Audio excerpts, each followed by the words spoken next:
ఇంచుమించు 30 నుంచి 40 గ్రామాల నుంచి ఈ కార్యక్రమానికి వచ్చారు. ఒక 5 మండలాల నుంచి పాస్టర్ గారు వచ్చారు. అంతేకాకుండా మా తండ్రి గారి సంఘం నుంచి కత్తిపూడి, నెల్లిపూడి, కిర్లంపూడి, కొంతంగి ప్రాంతాల నుంచి వచ్చారు.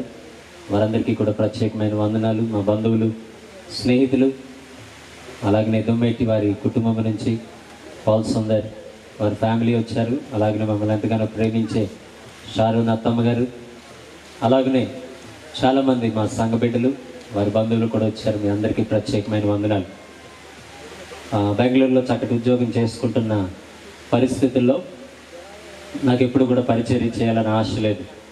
ఎందుకంటే నాన్నగారు కూడా సేవకులే, మావయ్య గారు కూడా సేవకులే. వారు పడిన బాధలు చూసి ఎప్పుడు కూడా ఈ వైట్ షర్ట్ వేసుకోకూడదు అనుకునేవాడిని. నా బీరువాలో వైట్ షర్ట్ కూడా ఉండేది కాదు. ఇప్పుడు నా భార్య కొన్న కోర్ ఫౌండేషన్ 10th వస్తుంది కాబట్టి ఏదో ఒక సమయంలో వారి నాన్నగారి ద్వారా నాకు వైట్ షర్ట్ ఇచ్చేవారు, కానీ అది ఎప్పుడు నేను వేసుకునేవాడిగా.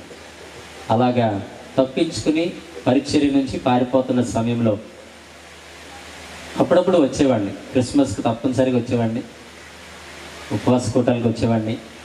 అటువంటి సమయంలో పెంకుల మందిరం ఉండేది ఇక్కడ. పెంకుల మందిరం ఉండేది, ఒక నూతి ఉండేది ఇక్కడ, చిన్న బోరు ఉండేది. నా గురించి ఒక అరగంట ఆయన పరిచయం చేసేవాడు సంఘానికి. ఎందుకు ఎంతమంది ఉన్నారంటే 30-40 మంది ఉండేవారు. ఇది అయిన తర్వాత ఆయన దర్శనాన్ని చెప్పేవాడు. ఏమనంటే కింద హాస్టల్ కడతాం, పైన చర్చ్ కడతాం అనేవాడు. ఇదంతా ఇల్లులు అయిపోతాయి, ఇక్కడ పెద్ద పెద్ద సభలు జరుగుతాయి. నేను ఒక్కటే కూర్చొని ఆలోచించి, నేను ఎవరికి చెప్తున్నాడు, ఏం చెప్తున్నాడు ఈయన? నాకు చాలా ఆశ్చర్యం వేస్తుంది. సంఘ బిడ్డలు కూడా చాలా మార్లు ఇలాగే మాట్లాడుతూ ఉంటారు, మామయ్య గారు ఇలాగ అనేవారు. అయితే అకస్మాత్తుగా దేవుని పిలుపు, అకస్మాత్ కాదు, దేవుని నిర్ణయం. తండ్రి గారు చనిపోయిన తర్వాత నేను ఆంధ్రప్రదేశ్ వచ్చేయడం, 6 నెలల్లోనే మామయ్య గారు కూడా ప్రభునందు నిద్రించడం. దేవుడు మమ్మల్ని సిద్ధపరిచాడు. మామయ్య గారు చనిపోయిన సమయంలో ఆయన మరణం గురించి ఎప్పుడు కూడా నాకు ఒక ఐడియా ఉండేది. ఏమనంటే ఈయన తెలియని వారంటూ ఎవరూ లేరు. ఈయన ఒకవేళ మరణిస్తే ప్రభు పిలుపు అందుకుంటే ఎంతమంది వస్తారో లెక్కలేదు. ఎలా చేయాలన్న ఆలోచన ఒకటి నాకు ఉండేది.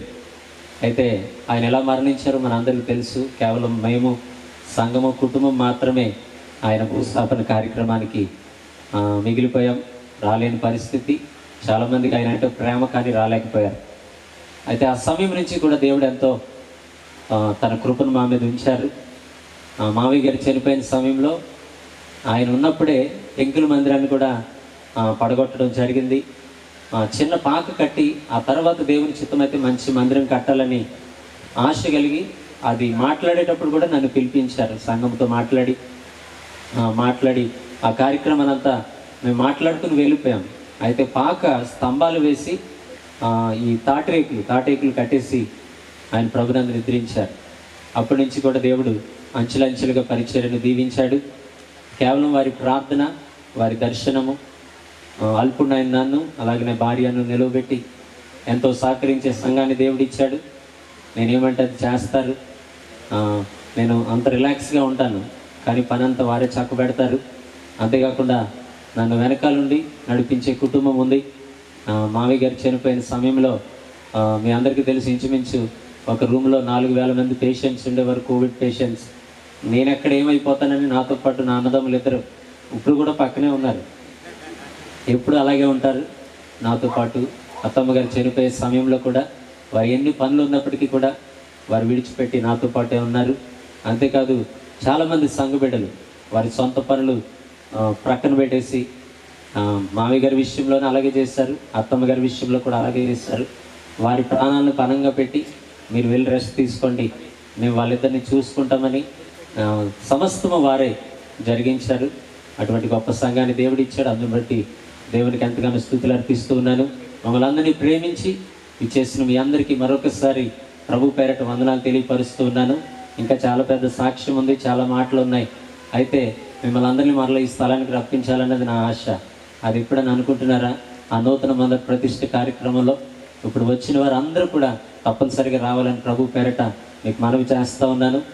పరిచర్య నిమిత్తం ప్రార్థన చేయండి. మమ్మల్ని ఎంతగానో ప్రేమిస్తున్నారు, చక్కటి ఫోన్ కాల్స్ చేస్తున్నారు, మేము ఎక్కడ కనిపించినా సరే మమ్మల్ని బలపరుస్తున్నారు. మీరు చూపించిన ప్రేమను బట్టి మరొకసారి మీకు వందనాలు తెలియపరుస్తూ మా అందరి కొరకు ప్రార్థన చేయండి. దేవుడు మిమ్మల్ని దీవించును గాక.